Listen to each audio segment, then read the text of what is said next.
Türkiye Prezidenti Rəcəb Tayyip Erdoğan Naxçıvana edilən pilotsuz təyyarə hücumunu pisləyib. Azerbaycan Cumhurbaşkanı Sayın İlham Aliyev ile görüştük.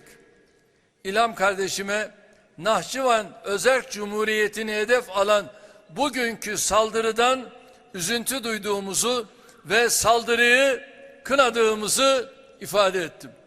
Türkiyənin Xarici İşlər Nazirliyi də bölgədə üçüncü ölkələri hədəf alan və müharibənin genişlənməsi riskini artıran hücumlara ən qısa zamanda son verilməsinin zəruriliyini bir daha qeyd edib, bundan sonra da Azərbaycanın yanında olmağa davam edəcəyini vurğulayıb. Qazaxıstan Prezidenti Kasım-Jomart Tokayev baş verənləri qardaş və müttəfiq Azərbaycan dövlətinə qarşı akt kimi qiymətləndirib.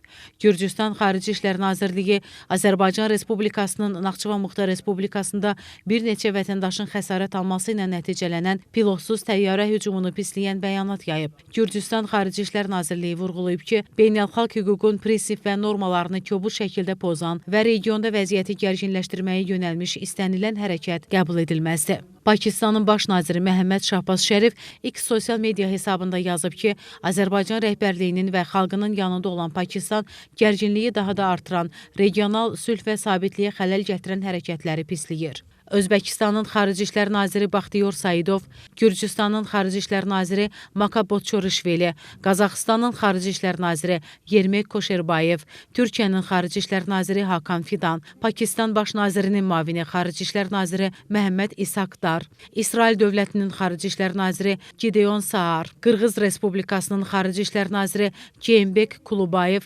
Azərbaycanın Xarici İşlər Naziri Ceyhun Bayramova zəng vuraraq hücumlardan dərin narahatlıq ifadə ediblər. Böyük Britaniyanın Azərbaycandakı səfiri Fergus Auld, Litvanın Xarici İşlər Naziri Kestutis Budris, Moldovanın Xarici İşlər və İnteqrasiya Naziri Mixail Popşoy, Ukraynanın Xarici İşlər Naziri Andrey Sibiqa, Fransanın Azərbaycandakı səfiri Sofi Lagot, İtaliyanın Xarici İşlər və Beynəlxalq Əməkdaşlıq Nazirinin müavini Edmondo Çirigelli, Albaniyanın Baş Naziri Edi Rama, Misirin Xarici İşlər Naziri Bədir Abdulati, Qətər, Səudiyyə Ərəbistanı Krallığı, Küveyt, Montenegro, İspaniya bəyanatlar verərək Azərbaycanla həmrəy olduğunu qeyd edib, ölkəmizin suverenliyinə, ərazi bütövlüyünə dəstəklərini ifadə ediblər.